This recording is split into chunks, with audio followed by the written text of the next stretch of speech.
Hey everybody, how's it going? So yesterday I announced a free soldering and troubleshooting workshop. A few weeks ago I had announced a paid class at the store for people who are in the business already professionally, who are already doing high-end repairs, who want to be able to do MacBook board repairs. But this was going to be offered by Repair Preservation Group for free.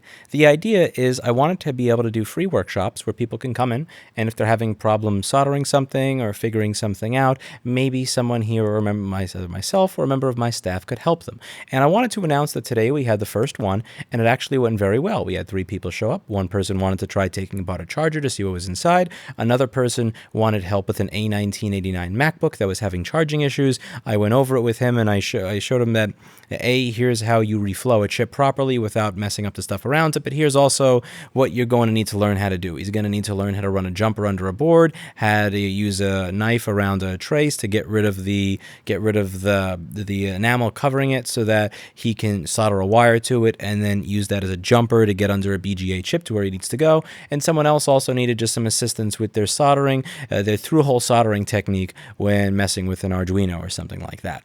And it was about an hour-long workshop. I just gave a couple of tips, and the one guy went away knowing he needs to learn a bunch more stuff to be able to fix the machine that he has. That was not exactly a project for a 1-hour workshop, but he seems like he learned a good amount about how to reflow properly. And the other person who came by seems to have understood what he was doing wrong when he was soldering a through-hole connector. So he was trying to take the solder and put it onto the iron and blob it rather than touching the pin and the pad, making them hot and then flowing the solder in. And we had an interesting little workshop. I wasn't able to record it because apparently the piece of shit microscope cameras that I got, they only work over USB or HDMI, not both. I was thinking it could work over both, so this way I could see what was on the. I could have OBS on or something, so I could see right on the screen in front of them, and then I could have it go into my camera on the other side of the room or my station, so that I could broadcast it or maybe broadcast it like that. But that would have required an HDMI splitter. I didn't have a bunch of HDMI splitters, so I have to buy about 3 or 4 HDMI splitters so that I could split it between the monitor in front of them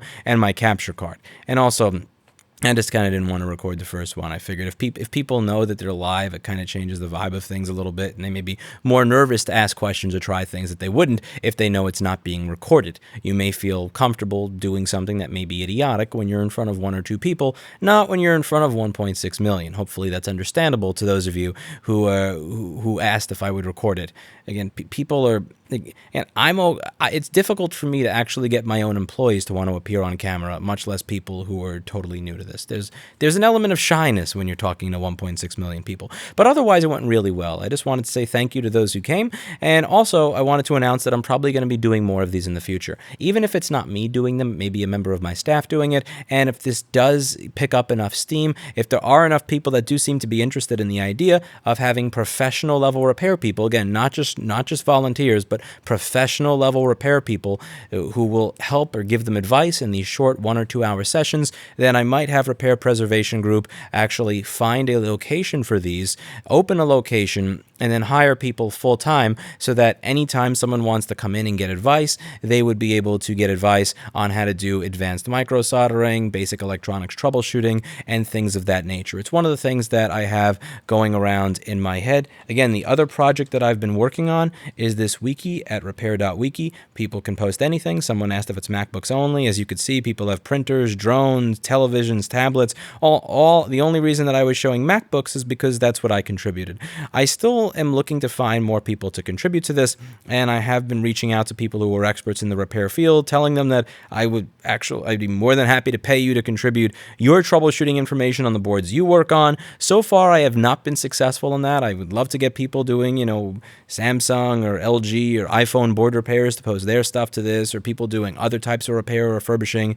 And again, I'm just going to put this out there. I will pay you for it. If you're one of the people at the top of your craft where everybody looks to you for advice, I would pay you to post here. You can contact me at contact@fight2repair.org to make it happen. Again, I do have a 501c4 that is for political action and lobbying. That's where I raised about $800,000 or $900,000 to for political lobbying to hire lobbyists for Right to Repair. This is not that. This is a separate organization. This is a 501c3, which was separately funded and separately opened with the sole intention of trying to get more people into the craft and also educate people on what right to repair is.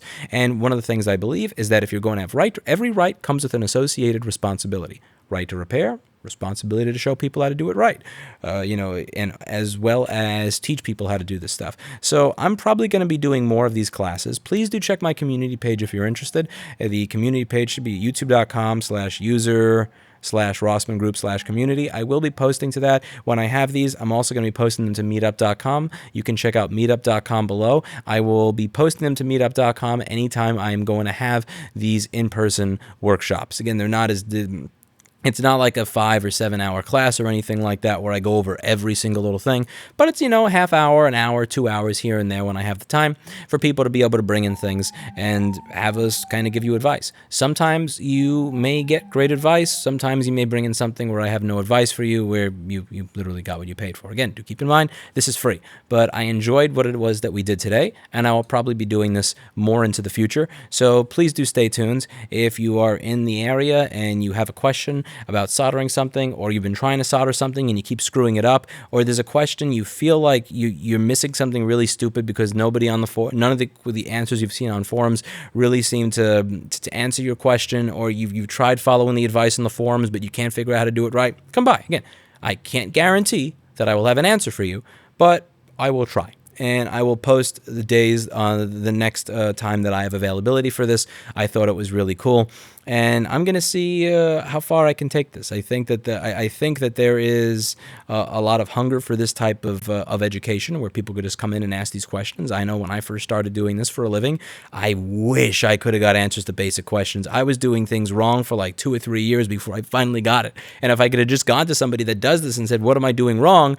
I would have learned. But who the hell wants to share information with their competition? Everybody thinks in this business, if I teach someone else how to do something, then I'm going to go out of business. Like, because you're the first one who ever figured out how to solder on a motherboard, apparently. It's ridiculous, the level to which people in this industry refuse to share information with each other. And the rampantness I've seen this mindset. I can't show somebody else how to do something because it'll take away from me.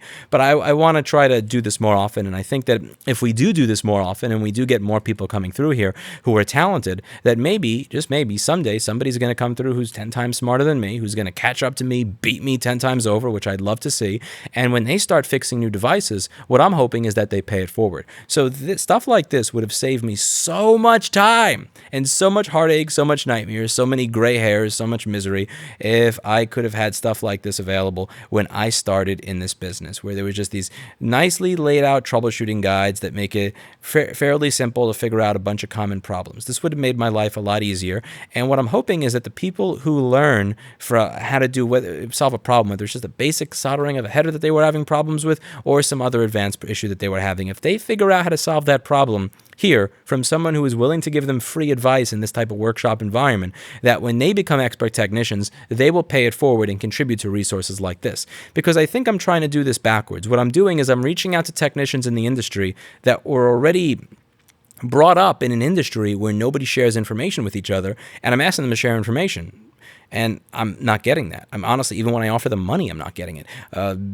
But if I think what I need to do here is focus on shifting the culture a little bit and on the next generation. So if I can get people to actually become, higher level technicians and learn something, and what they learn for free in an environment that typically would have cost money, what I'm hoping is that when they get to that next level, they will remember this, and they'll post on resources like this, and they'll believe in that free and open sharing of information in a way that a lot of the people I've met in this industry right now don't particularly believe in it. I still have some hopes. There are still some leads that I've reached out to that have expressed willingness to collaborate with me on this project. We're just working out details, and I'm happy to see where that goes.